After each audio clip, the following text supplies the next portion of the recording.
What's up, guys? So today, as you can see, what we're working on, we're doing some simple chicken parmesan. These are ingredients, very simple.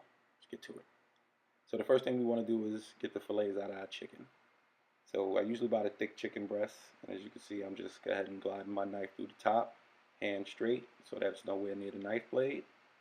Go all the way to the back, fillet number one, nice and thin. Pick it up, flatten it out again, hand straight, start from the top. Move your hand as needed so that it's nowhere near the blade. All the way back. All the way back. Slow motion. And done. So we got fillet number two. And then fillet number three. So let's get these set aside so I can go ahead and season them. Put these in the way I can season all of the fillets and we're good to go. Now, as we move over, I got some simple salt, pepper, some oil, and some breadcrumbs. Fairly simple. Now we got our oil for frying, which you see there, and then we got our water, which we're going to boil the noodles in. So the first thing we're going to do, we're just going to go ahead and salt our water for our noodles. Always salt your water for your noodles. It's imperative. Alright, so now that we got that done, we're just going to turn that on. We're going to go ahead and turn this one on as well. Alright, and set our oven at 350. And as you can see, I skipped frying the chicken. Of course, that should be common sense. So our chicken's all fried up, drying off, and there's our noodles, which we've already boiled, which is good to go. And now we got our pan that sits there. So we're going to take our good clean hand, go ahead and take our chicken into our pan of tomato sauce that I already laid out. Of course, this is pretty simple chicken parmesan. I use foil over my pan because I cannot stand cleaning a dish the next day or after I'm done and tomato sauce is all dry up. So let's get all this chicken in here. And pack it in, you're baking it, so it's not like you're frying it, so you don't have to worry about it being packed in. But don't worry, we're just gonna go ahead and make it work. Do what we need to do. Right, so now that that's looking great, let's get that in there. Go ahead, wash our hands, as usual, several times. We wash our hands several times while we're cooking, folks. Anytime you're dealing with meat, anything, which is Sierra's telling you right now. Anything dealing with meat. So we'll go ahead and clean our station. Now that we got our chicken, we just go put some sauce on top of the chicken. Alright, fairly simple. Nothing too complicated. So what I did was I sat some sauce aside and gave it a little simmer, so it was nice and hot.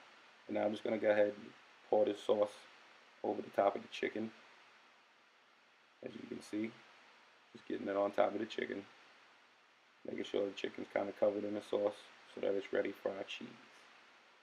Now clearly, I didn't use all the sauce I had, so we'll scrape this up out of the pan for now. And then smother it onto the chicken so that our cheese has a base to sit on. Alright, let's get that all in there like that. Now, you can use a spoon, I use a fork. You can see all of that in there is already smothered. Next up, mozzarella. Fresh, shredded mozzarella. I see a lot of people use slices of cheese, which I'm not against. I just like to shred cheese. I like mine shredded. Again, my good clean hand. Good old clean hand. Gotta love it. Sierra's probably telling you again to use a good clean hand. So we're just gonna go ahead and get our mozzarella in there. Get that all over in the holes, all over the place. Me, I'm a cheese man. I don't know how many people like their chicken smothered in cheese, but I love my chicken smothered in cheese. My chicken parm needs to be smothered in cheese.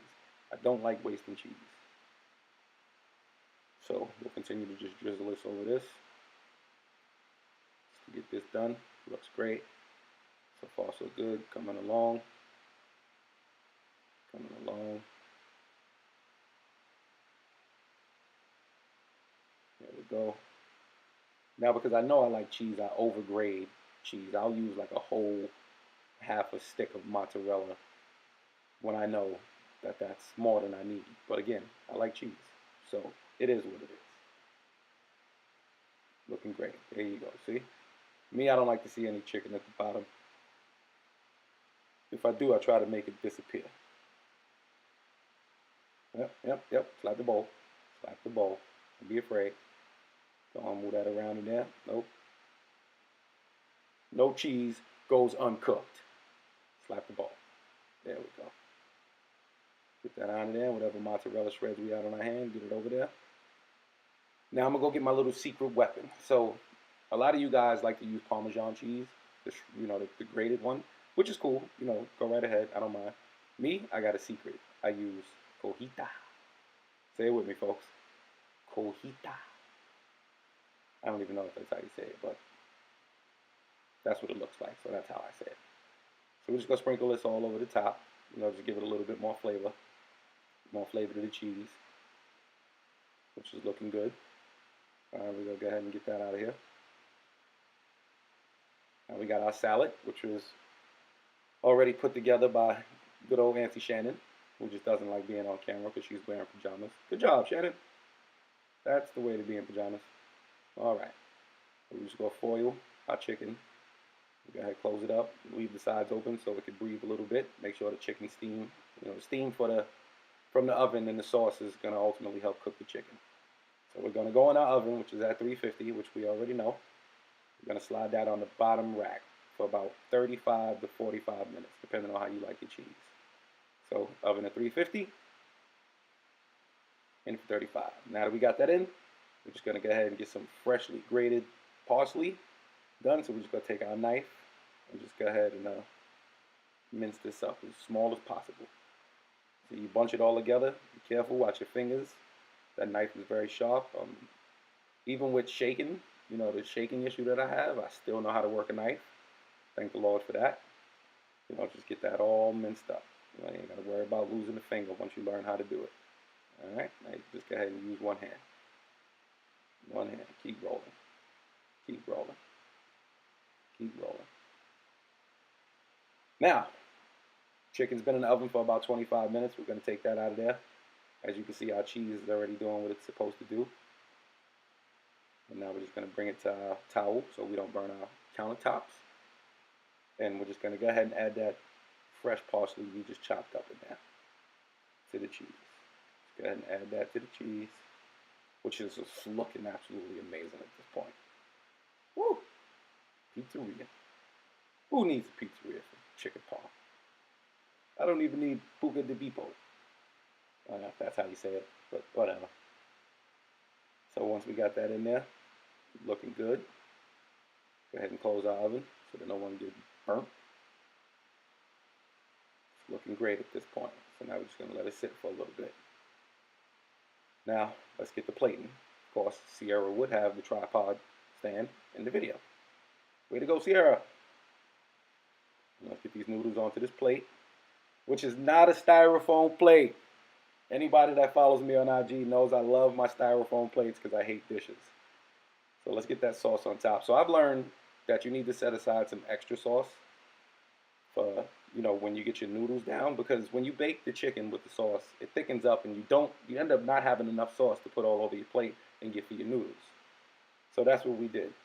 All right, so let's get us a good spatula up out of there, which I washed before I started these. It's going to get us a piece of chicken out of there. And oh, look at that, folks. Not the tripod stand. Look at the chicken. Ah, such greatness. Such greatness. This looks amazing, doesn't it? Now let's get some of that sauce over there. Yeah, I'm a stickler for extra sauce, I'm telling you. And pretty much, there you have it. It's a simple chicken parm. I should have wiped that sauce off on the thing right there. But again, like I said, that goes with learning and plating. And, as you go, you'll get the catch of these things. And the little stuff, as you see yourself cook, you can replace as you continue to cook and put this stuff on video. Here's our salad. Here's our plates. Boom. There's the salad dressing. Good to go. Everybody have a great dinner. Hi. Wish you the best. Hope you make this. Show little mama. Let little mama say hi. Mwah. Have a good day. Have a good day. Bye.